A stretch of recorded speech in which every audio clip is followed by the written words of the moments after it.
Alrighty, so here is kind of the full overview of the project.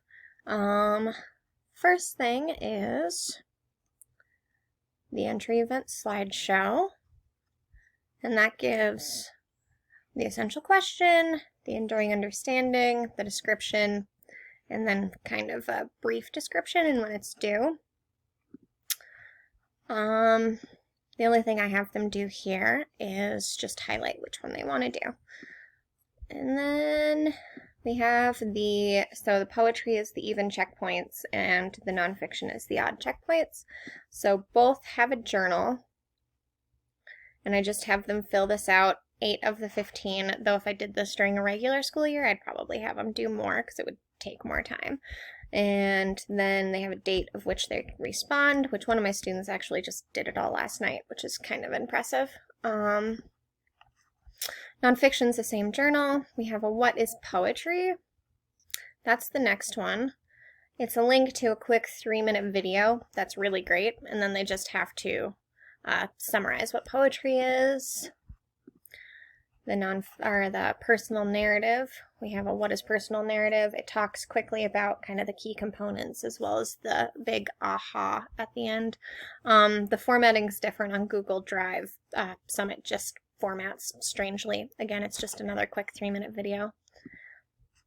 We have the types of poems. So we have types of poems here. And this I got from Teacher Pay Teachers. And there's, I think, 12 of them. And then I have types of figurative language that just came with the bundle. And I figured it would be good to put up here. Kind of juvenile, but they get the point. That's all they really need. And then I really like found poems, so I put a bonus found poem here that gives an example that I think I took from one of my people in my cohort. I'm not entirely sure where I got it from or why it was in my drive, but there it is. Then we have personal narrative examples. So I'll show you what they have to fill out as they read. So they have to read each story. So I have Mother Tongue by Amy Tan, which is kind of the more solemn example. Then I found a new one by David Sedaris, My Failed Attempts to Hoard Anything at All, and it's actually about the COVID pandemic, and it's funny, so I really wanted them to see that they can make light of this situation. And then I found a student model online called Snapshots, and it's about memories. So they have to put the big so what or aha here so they understand that that's kind of their end goal. They have access to all 3 here. And then also I have tips for annotating as they read. I just found this online. It's a quick how to do thing, and it's something that they've done before. So hopefully some of them remember it. Here's annotating poetry. This, I picked 3 poems that I found online, none of which I was terribly familiar with, but none really came to mind. All they have to do is annotate and then label 3 pieces of figurative language. So I have a how to annotate for poetry, which is a bit different. So it tells you how to do it, and then it shows you kind of a quick markup. And then annotated poems example, which I'm not sure if any of these are in my drive, come to think of it. I think they are. They have to be if I got them in here. Here's another example of just annotation. And then the website Don't Hate Annotate, which I stole from a different Summit unit, but it's just another how to do it. Different modes for different kids. Short story writing practice. I wanted them to get some practice writing before they actually do their final project. So we have write 1 to 2 paragraph nonfiction, so true stories for 3 of the 5 prompts, include sensory details. So this has 5 prompts that will hopefully get them thinking of a short story in their life that they can write up. Deborah Erling, who taught the storytelling class in Missoula, did this every week. We had to write 2 1-paragraph stories every week, and I wish I would have kept some or remembered the prompts because they were fantastic. These I just found online. And then we have poetry writing practice.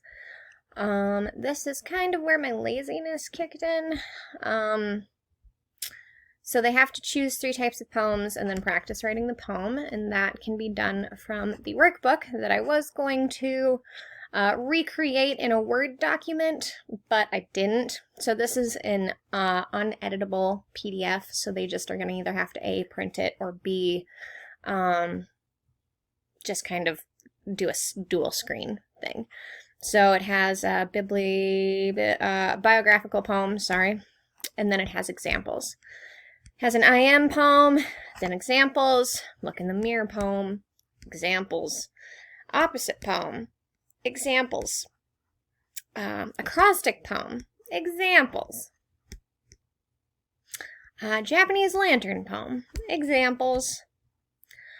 It's just a ton of poem types, how to do it, and examples, so they can start practicing, and this is kind of the best I could do for a guided practice without me being there with them.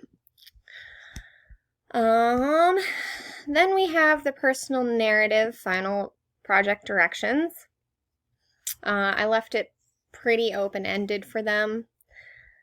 And then the poetry final project directions. Once again, it's pretty open-ended. They do either 3 to 5 page story or 3 to 5 poems, and it's all about what they're doing during the pandemic, because I want them to process this. And then we also have the multimedia final project, and it's the same for poetry or personal narrative, and it's just like some kind of artwork in some way or some kind of recording, because one of my kids is doing a not speech, monologue writing class, and they really want to incorporate that, so this project is kind of spurred off of that a little bit too, because I wanted to make a project that they could use that for. And then they have to turn in their journal, their multimedia work, and then their written work. So that's kind of the layout of the project. This is the rubric. So making connections and inferences. This is again kind of a loose rubric. I want them to make connections kind of between like life and writing. Narrative, it should have some form of narrative in it. Multimedia and communication, that's the multimedia project. And then communicating accurately and precisely, so grammar and stuff like that. Let me know if you have any questions, or if you need any clarity. Feel free to steal anything from the drive at some point over the next few weeks. I'm sure I'll go in and organize it, but motivation's low right now. So, alright, bye!